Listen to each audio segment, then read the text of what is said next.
Harusnya kan kedua fans ini kan Semen Padang sama Persija kan sama-sama baik ya, sama-sama akur ya. Dengan adanya komentar dari Pak Andre itu sebenarnya perasaan ini marahnya nggak hanya buat si Ance sama Yakob, tapi orang-orang timur. Ya pasti merasakan orang juga timur sih, juga ya. merasakan. Oh, kok kayak nggak dianggap nih di Indonesia. Nah, itu Tiap kompetisi, tiap musim wasit mulu kayaknya. betul.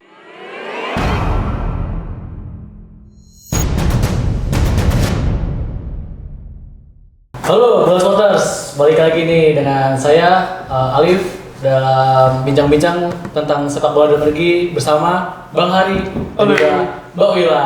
Apa kabar Bang Hari, Mbak Wila? Alhamdulillah sehat. Alhamdulillah. Nah, Mau menuju akhir tahun. waduh, akhir Semangat tahun kayaknya Lip. yang semakin panas ya Bang ya. Panas, papan atas. Waduh, tadi berbicara papan atas, kita kali ini akan membahas tentang Super League ya Bang ya. Iya. Super League 2025-2026 di mana sudah memasuki pekan ke-15 ya Bang ya. Dari coba bagaimana Bang mungkin melihat persaingan di pekan 15 ini dari hasil-hasil laga dulu sebagai awalan Bang. Ya masih ada 2 pertandingan lagi main ya. Iya. Kita tag masih ada main PSIM main lawan Jepara ya jam 7. Satu match lagi setelah itu kelar dan tidak akan ada perubahan signifikan di klasemen, cuman yang paling menonjol di ketatnya papan atas. Karena Borneo FC awalnya itu udah meninggalkan Persib Bandung selama 13 poin dan kini hanya berjarak sekitar 3 poin ya keluar ya. sekarang Borneo 34 ya. Persib berarti 3 iya benar. Beda 3 poin. Beda 3 Persib poin. 31. Dari 13 dari 13 kan 10 poin ya Bang. 10 poin kan gue benar-benar dikejar sama Persib kan. Sementara Persija kemarin kalah ya 1-0 secara dan kita sebenarnya Persija bisa menang, cuman emang kemarin kalah 1-0 karena ada 2 kartu merah ya. Iya, 2 kartu merah. 2 kartu merah yang didapatkan Persija sehingga mereka turun ke posisi ketiga. Nah, yang menarik juga Malut United yang mulai bergerak lagi di posisi keempat karena kemarin sebelumnya juga menang lawan PSM away dengan cetak lewat gol David da Silva menit kedua. Artinya kan emang persaingan papan atas ini sangat-sangat Bisa tergeser kapan aja tuh. bisa tergeser kapan aja kan. Menarik lah siapa yang jadi akan juara akhir putaran pertama nanti. Nah, kalau Mbak Wil melihat persaingan dan juga mungkin di pekan ke-15 ini apa mungkin yang bisa Mbak Wil highlight? Mungkin jangan banyak drama wasitnya. Ya, Pasti sorotan ya Mbak ya. Iya, wasit kayaknya permasalahan tiap kompetisi, tiap musim wasit mulu kayaknya. Betul. Walaupun itu wasitnya nggak bisa dipungkiri ya udah yang megang Yoshimi Okawa gitu kan udah dari Jepang. Tapi permasalahannya kayaknya emang masih itu mulu aja Lip ya. Kita ke sekolah kita berapa SKS tuh Lip tiap analisis wasit tuh ya. Pelajaran wasit gitu. Tapi permasalahannya masih ada yang belum memuaskan bahkan kayak gitu kan. Jadi kayaknya wasit ini tolonglah diperbaiki gitu kan. Ya benar kalau kata Rizky Ridho ya emang harus diperbaiki masalah wasit ini soalnya nggak yang sekali 2 kali, kayaknya hampir tiap pekan pasti ada drama wasit gitu kan. Satu nggak 2, cuma emang yang kan ini kayaknya kerasa banget ya Bang ya. Betul, kemarin pagi yang Malut ditarik itu ya. Makanya Ditarik ke si Angulo nari si Rizky Eka PSM kan di kotak penalti kan wasit padahal udah nunjuk penalti ya. Terus dicek VAR, ketika VAR itu 10 menit. masih masalah wasit. 10 menit ujung-ujungnya nggak penalti kan berat ibaratnya kan. Nah kalau menurut gue sih poin gue itu pelanggaran. Sebenarnya yang paling dari kacamata gue kemarin Persija juga yang golnya Maxwell. Sebelumnya kan Alona kan melakukan pelanggaran tangannya main ke mukanya salah satu pemain Semen Padang. Menurut gue emang itu pelanggaran. Tapi kan yang disoroti Rizky Ridho itu wasitnya juga harus adil lah. Ya karena di awal-awal babak pertama aja si Vigo Denis di tackle sama si Samuel Kristanson kan itu kan hanya diberi kartu kuning walaupun baru menit ke-1 ya Lip ya. Kalau sikap tegasnya wasit ya bisa aja. Loh, emang kenapa nggak kartu merah di awal pertandingan juga bisa sah-sah aja. Apalagi itu telak ya Bang ya mengenai kakinya Vigo Denis ya. Iya, itu kan artinya kan bahaya juga kan. Nah, intinya di pekan-pekan ini krusial banget kata gue lah wasit. Wasit benar tulipnya jadi sorotan wasit itu Lip. Lalu LIB udah ini, LIB itu udah kenalin wasit Jepang ya? Iya, kan? yang baru kan Yang ya. baru si siapa Yudai Yamamoto. Iya. Ya, dia wasit Jepang yang akan bertugas di Indonesia selama 1,5 tahun. Iya, 1,5. Ini pertama kalinya ya. Sebelumnya Iya. kan wasit kita kan asal cuma dari Uzbek, Malaysia, sama di Jepang. Nah, dari 3 nama itu hanya si Yudai Yamamoto yang dikasih kontrak sama PSSI buat di stay di sini selama 1,5 tahun. Kemarin juga Alip liputan Persita Persik kan dia yang mimpin. Iya, dia yang memimpin Bang. Dan Nah, juga dia mendapat pujian ya dari petinggi Persik Kediri ya. Oh, si Atul. Bahwa kepemimpinannya cukup bagus ya. Tapi di sisi lain saya juga agak mengkritik Bang, karena kan itu sempat terjadi sikut yang pemain Persita hingga dibawa ke rumah sakit. Iya. Namun tidak ada cek VAR atau ya mungkin bukan kesalahan di wasit, mungkin itu kan kembali lagi ke wasit AVAR-nya Mbak. Ya, Bang, ya. Jadi ya ada masih poin. Itu nggak ada kartu. Nggak ada. Wih.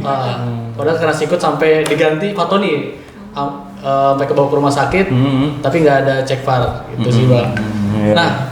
Nah tadi udah berkeluh kesah tentang wasit nih.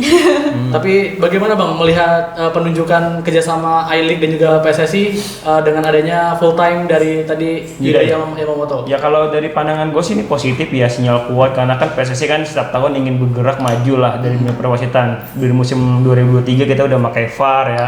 Terus 2024 tetap pakai VAR. Nah di 2025 akhir ini PSSI memutuskan untuk kerjasama sama tadi gue bilang Yudai orang Jepang itu supaya menjadi wasit tetap di Super League. Ini mulai akan dicoba mulai Januari 2026 dan dia setiap pekan dia akan memimpin pertandingan. Gue nggak tahu berapa pertandingannya, cuma kayak pertandingan krusial ya, kayak laga-laga big match, laga-laga menentukan itu kayaknya penting bagi dia gitu sih.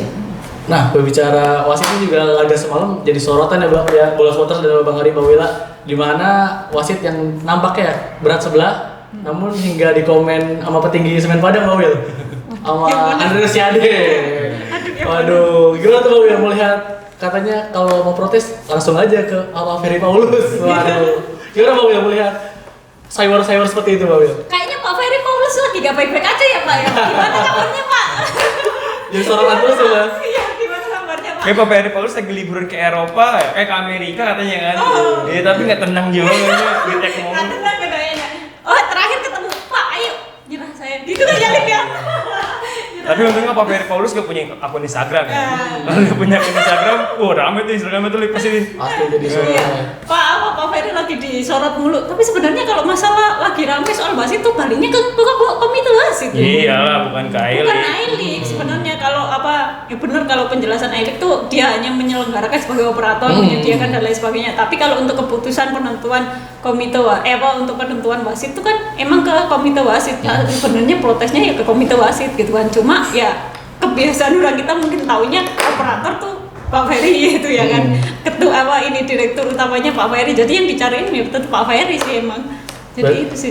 Berarti tudingan Pak Andre cukup personal nih, jatuhnya kayak personal ya Mbak ya? Bisa jadi. Tapi kan Pak Ferry kan ya dulu pernah berkaitan lah dengan Persija, namun itu kayak seakan-akan menyerang pribadinya Ferry Paulus dan juga Persija Jakarta sendiri ya. Kalau Bang Hari, kalau sayur-sayur gitu normal atau harusnya jangan nggak sih Bang? Kalau kita pandangan dari sisi positif ya, seharusnya kan kedua fans ini kan Semen Padang sama Persija kan sama-sama baik ya, sama-sama akur ya. Dengan adanya komentar dari Pak Andre itu sebenarnya nggak layak juga lah ya. Kalau menurut gua kan dia anggota DPR lah ya. Dengan nyebut Pak Ferry Paulus itu kan sebenarnya dia memancing animo buat kayak gue nyerang itu ada 30.000 komentar di akun Instagram Pak Andre ngomong kayak gitu ya. Dia kayak memancing, seharusnya ya dia cukup ucapkan terima kasih Semen Padang dan gak usah memancing hal itu karena kan biar itu jadi bola liar aja, bola liar di supporter, nggak usah ada penegasan yang nggak usah ada penegasan terkait yang tadi laporan aja ke Ferry Paulus atau apalah. Sebenarnya dari poin gua ya sangat disayangkan kalau menurut gue Pak Andre ngomong seperti itu. Cukup ya udah selama Semen Padang menang 3 poin dapat bonus 100 juta udah cukup kok. Kalau sponsor nyerang apapun ya udah nggak usah diladenin gitu kalau menurut gua gitu. Ditambah kan apalagi kita ketahui ya Bola Supporters di mana Pulau Sumatera sendiri habis dilanda bencana ya. Sementara Jack Money juga katanya ngasih dana sumbang juga ke sana kan, ke Sumatera Barat buat korban bencana alam gitu. Apalagi juga kemarin I-League dan juga PSSI melakukan APPI melakukan laga amal juga Mbak Wila untuk Sumatera. berarti harusnya lebih bijaksana lagi untuk menyikapi hal-hal kayak gini Bang. Karena kan menyerang personal tuh gak bagus intinya ini. Iya, bagus ya. Lebih baik ya fokus olahraga aja gitu ya. Kritik ya. Kalau protes mah udah langsung aja kirim surat ke komite wasit udah gitu aja udah daripada masalah-masalah gitulah intinya. Berarti impact dari media sosial sendiri cukup ini ya. Jadi kayak bola salju ya, bisa merambat kemana aja dan juga menjadi langsung penekanan ke sosok tertentu ya. Apalagi mengingat kemarin juga sempat rame nih Bawil Bang Hari bagaimana di laga Malut United ya menghadapi Persib di mana ada insiden yang kurang menyenangkan di mana Yance agak sedikit emosi ketika berduel dengan Marco. Nah itu bagaimana Bawil atau Bang Hari melihat hingga sampai menyerang akun Instagram pemain tersebut? Sebenarnya masalah menyerang akun ini udah terjadi di kita Delip kayak bermasalah udah kayaknya bertahun-tahun gitu kan. Bahkan terakhir siapa namanya Hoki Caraka pun mengakui kalau kalau udah nggak kuat mental mungkin udah pensiun dari kemarin kayak gitu kan. Tapi karena dia terlalu jatuh cinta sama bola kayak gitu kan, dia menikmati dan mengabaikan itu kan. Walaupun dia juga beberapa kali melayangkan somasi dan lain sebagainya gitu kan. Melihat ketika netizen yang cukup pedes tuh terhadap figur-figur sepak bola, bagaimana sih Bang melihatnya Bang? Bahaya sebenarnya kan. Sebenarnya gini, kita nggak bisa ngerendam netizen ya. Bilang poinnya nomor satu kan. Netizen pasti banyak lah seluruh dunia itu kan pasti pengen membuat. Pasti kan kita ngetikkan sesuatu kan pasti pengen ngomong apa gitu kan. Nah tapi kan beberapa kali tadi Wila udah jelasin kan permasalahannya sebenarnya udah dibawa ke APPI ya Wila gitu kan ke PSSI. Cuman ya nggak bakal bisa selesai kalau menurut gua. Cuman kesadaran diri aja. Tadi kan gua sebenarnya sempat berpikir kan kenapa nggak sih iLeague ini ngobrol sama Instagram Indonesia ataupun mana itu kan mencoba untuk kasih tahu ke mereka ketika ada bahasa-bahasa yang benar-benar kotor buat ke pemain atau apa bisa langsung dihilangin begitu aja kan. Ada komentar-komentar kita kalau seandainya pemerintah ya kita ngerti langsung hilang ya. Nah, kita kritik pemerintah hilang itu hilang. Nah menurut gua untuk merespon banyak banget rasis yang ada di media sosial itu ya mau nggak mau iya caranya kayak gitu. Ketika ada komentar ngatain A B C D udah hilang gitu cuma bertahan 1 menit hilang. Jadi kehapus nyapu sendiri gue rasa pasti itu akan bisa kedepannya pasti bisa seperti itu karena emang menurut gue udah bahaya banget kemarin kalau menurut gue nggak salah baca sih emang parah banget Bang. Parah asli itu kalau menurut gue dan warna kulit juga dan apa namanya sampai itu kalau nggak salah tuh kemarin beberapa orang timur yang ada di Jabodetabek itu melakukan demo ke Komnas HAM. Mereka meminta pemerintah yang melakukan sigap benar kepada rasis karena kan kita balik lagi ya orang timur itu kan masih bagian Indonesia ya walaupun kita beda di rambut beda di ini kan. Nah tapi kita saling respect saling hargain lah nggak satu sama lain. Kayak kemarin yang isu yang sebelumnya ada pernah ramai yang rasis tentang Sunda yang YouTuber dari Sunda. Nah ketika lu dihina suku lu aja ketika kita dihina suku kita aja kita marah ya. Nah apalagi yang ini mungkin ya perasaan ini marahnya nggak hanya buat si Yance sama Yakob tapi orang-orang timur pasti merasakan orang timur juga merasakan kok kayak nggak dianggap nih di Indonesia. Nah itulah seharusnya kita selesaikan dengan baik-baik dengan kesadaran diri nggak guna nih gue komentar seperti ini gitu sih. Dewasa supporter harus dewasa ya bagi para oknum-oknum fans ya semoga bisa lebih bijaksana dalam mengetik ya dan juga menyikapi suatu kejadian.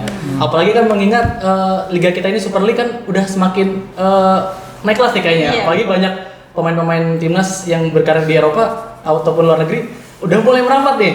Bagaimana Mbak Wil? Ada bocoran apalagi dikit lagi kan dibuka nih Mbak Wil ya? Bursa transfer ya? Bursa transfer mau dibuka udah beberapa nama ya. Yang paling kenceng sih Joy Balikwesi ya Livia.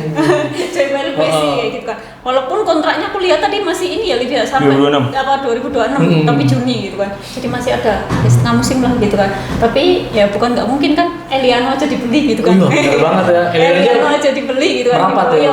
Gitu kan. Jadi bukan nggak mungkin ya Balikwesi beneran merapat ke Persib sih. Apa Persija minat ya kita suka nggak tahu ya kalau Persija minat gitu kan.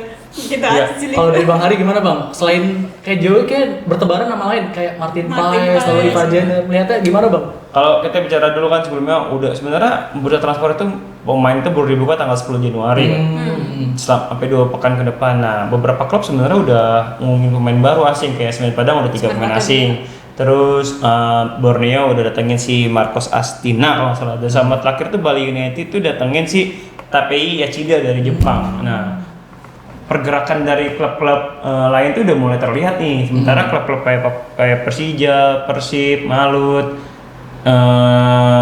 PSIM yang di posisi 5 besar itu selain Borneo itu masih belum terlihat pergerakannya seperti apa. Tadi yang gua informasikan, kita lihat dari kata bilang kan tadi kan Jayapura FC ke Persib. Kalau menurut gue Jayapura FC ke Persija nih. Waduh.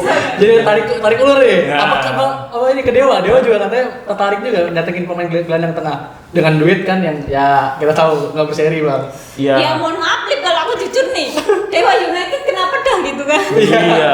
Duitnya banyak ya tapi mainnya gitu ya. Mainnya gitu dah kenapa dah gitu kan? Ya kalau tadi Ali bilang Martin Paes, kalau menurutku Paes enggak lah, enggak, itu hanya omongan si Adit aja kan kemarin. Tapi yang kita balik lagi kan, Paes ini Januari itu udah selesai kompetisi di Amerika sampai bulan Juni 6 bulan. Nah mungkin aja kalau untuk menambah kuat Persib di babak 16 besar apalagi ACL League tuh ya. Pemain Walesnya ini nggak main sama sekali. Si Adam. Ya si Adam kan nggak main. Ya mungkin aja seperti itu kan, kita nggak tahu kan Paes apakah benar, karena baik lagi kan liga di Amerika udah selesai tuh dengan waktu sisa 6 bulan, mungkin dikontrak setengah tahun aja buat bila Persib bisa aja, tapi kalau menurut gua enggak lah Paes lah. Terus tadi Alif bilang Ivar Jenner ya. Ivar Jenner isunya banyak bertebaran ke Persija, ke Dewa. Kalau menurut gue tetap Ivar Jenner masih muda, pasti nggak akan mau lah. Pasti Eropa dulu Lip. Pasti di Eropa lah. Dia jangan. Ya kalau gua pribadi lah jangan sampai dia ke Liga 1 2 Super League. Ya kayak ngikutin Rafael Struijk kan. Lu lihat ya Struijk main di SEA Games kayak gimana? Iya benar. Lagi di Dewa sendiri pun masih minim bermain ya. Masih minim bermain. Nah, si Dewa masih main U23 masih Rizkat Nurfijat masalah. Nah, yang dimainin U23-nya kan.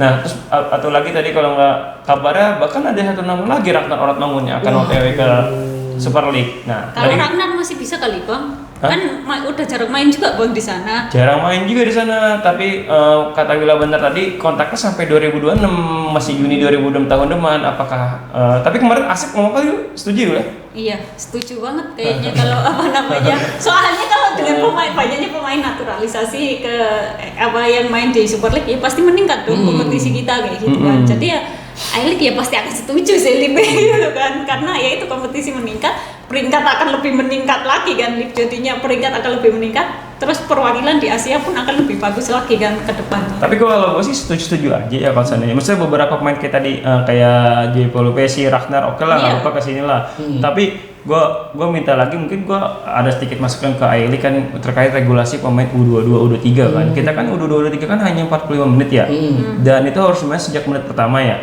Nah, pas ketika babak kedua main U22 udah nggak ada lagi pemain U22 U23 yang akan main. Jarang sekali klub yang masih stay-in pemain-pemain yang ada pemain muda. Nah, mungkin di nanti tahun depan ketika ada kompetisi musim baru mendatang, regulasi U23 ataupun U22-nya ini hanya bermain selama 90 menit, Will. Jadi setuju nggak Bang kira-kira? Nah, enggak ya, mau nggak mau harus setuju lah, karena kan ini juga berpengaruh ketika misalnya si Doni main di Persija nih U23. Babak kedua Doni nggak main lagi nih, tapi masukin Rehan Hanan, tapi tetap stay. Tetap ada pemain yang pergantian pemainnya tetap U23. Jadi ketika mereka tetap dapat menit bermain gitu. Kalau seandainya U23 udah main, babak kedua nggak main, malah masukin pemain senior, cukup disayangkan kalau menurut gua. Jadi ada regulasi baru lah tentang U23, mainnya 90 menit gitu, Lip. Apalagi ini sempat dikeluhkan juga sama Gerard Van den Berg ya, ini bermainnya pemain-pemain usia 23 ya. Karena kan kita tahu kemarin kalau kata Gila kan ada penurunan prestasi ya Gila dari level 23 ya. Saya kata sejak Sintayong 2024 kita 4 besar hampir piala hampir Olimpiade di SEA Games.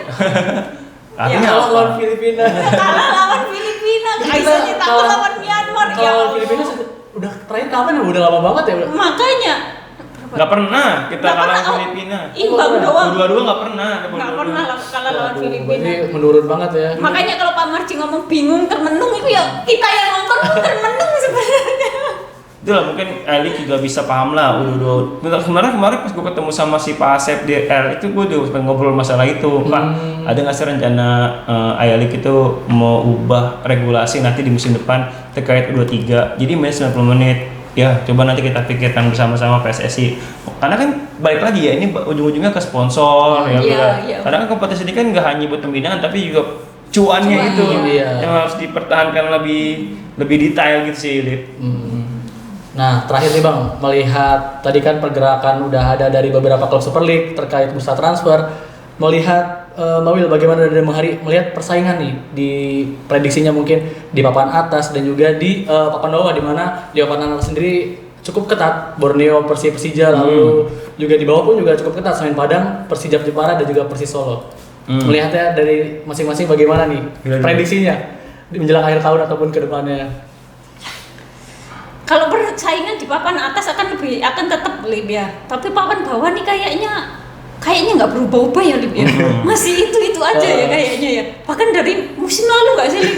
Musim lalu pun kayak pas udah mau pertandingan terakhir baru naik kayak gitu kan. Tapi kayaknya emang Persis Solo ini nggak tahu ya masih ketolong apa enggak ya. Kenapa emang masih ketolong? Emang kemarin ditolong?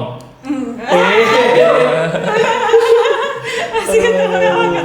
Nggak tahu dari masa apa udah masukin pekan ke-15 masih 7 poin doang kayak gitu kan. Jadi masih berat banget kan kayak gitu kan kalau lihat kayak Semen Padang nih.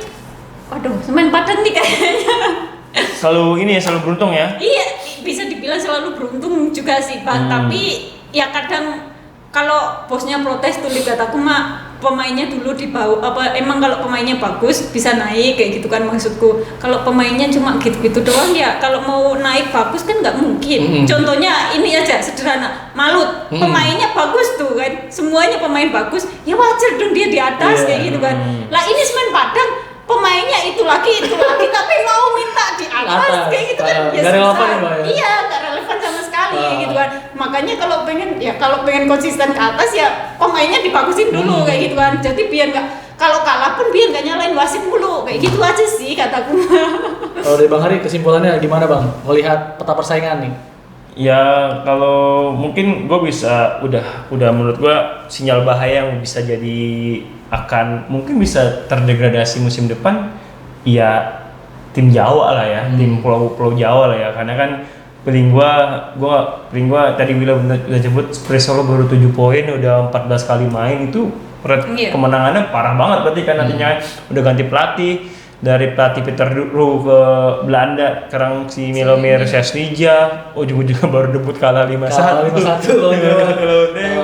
dan kedepannya nanti dia akan bertanding lawan banyak lagi ke depannya seperti apa. Tapi yang gue dengar ya Persis Solo ini putaran kedua ini akan meminjam pemain yang berkualitas di klub papan atas yang nggak pernah main. Beberapa nama seperti Febri Haryadi kan nggak pernah main di Persib Bandung kan. Nah mungkin bisa jadi tambahan baru Persis Solo kan. Terus kabarnya juga Afrianto Niko dari Persija akan dipinjamkan ke Persis Solo. Terus Gustavo Franca juga kabarnya dari Persija akan dipinjamkan ke Persis Solo. Nah membangun kekuatan baru. Nah yang dari sini yang nggak dilakukan sama Persijap Jepara sama Semen Padang. Mereka hanya di tengah pemain baru tapi kalau Persis Solo taktiknya kayak gitu, dia mencari pemain berkualitas di klub yang nggak pernah dipakai. Udah ada kualitasnya. Sebenarnya kalau seandainya kayak Persijap Jepara isunya mana? Sampai sekarang dia belum ada apa-apa. Terus terakhir dia baru tangin pelatih di Valdo Alves dari PSPS Biak yang agak rancu, agak takuti karena belum gajian juga. Waduh. Dan isunya seperti itu kan. Oke. Tapi kalau kita melihat dari papan atas berat ya. Iya. Gua rasa ini persaingan akan ketahuan juaranya nanti sampai pekan-pekan akhir. Penentuan terakhir tuh. Tapi kalau degradasi pekan 30 udah ketahuan kalau menurut gua. Tapi kalau papan atas kan tapi balik lagi kan ini kan tiket ke Asia cuma 2 ya udah. Cuma 2 tiket Asia kata si Pak Asep kan hanya juara sama runner up. Nah itu bisa berebutan siapa yang akan main. Tapi kalau seandainya Malut yang main ke atas dia harus mikirin ulang tuh Lip. Stadionnya udah internasional belum? Karena kan lisensinya AFC kan berat ya, mau dia paling akan main di Jakarta. Nah kalau kayak Borneo udah internasional, terus Persib juga, Persija udah punya stadion yang benar-benar bisa dipakai lisensi AFC. Nah itu yang harus dipikirkan semacam-macam sama manajemen. Boleh lah manajemen kita bilang, gue mau juara nih, ya udah juara, tapi kalau kita tampil di Asia, gue main di mana ya? Nah kan harus dipikirin juga bang. Dipikirin juga itu sih. Gitu. Oke, kayaknya kita udah lengkap nih tadi bahas dari hal-hal yang rame, bursa transfer hingga prediksi dari papan atas hingga papan bawah. Oke, cukup sekian mungkin Bola Spotter. Terima kasih Bang Ari. Sampai jumpa Bola Spotters. Terima kasih sudah menonton. Silakan subscribe, like, dan jangan lupa komen di bawah ya Bola Spotter.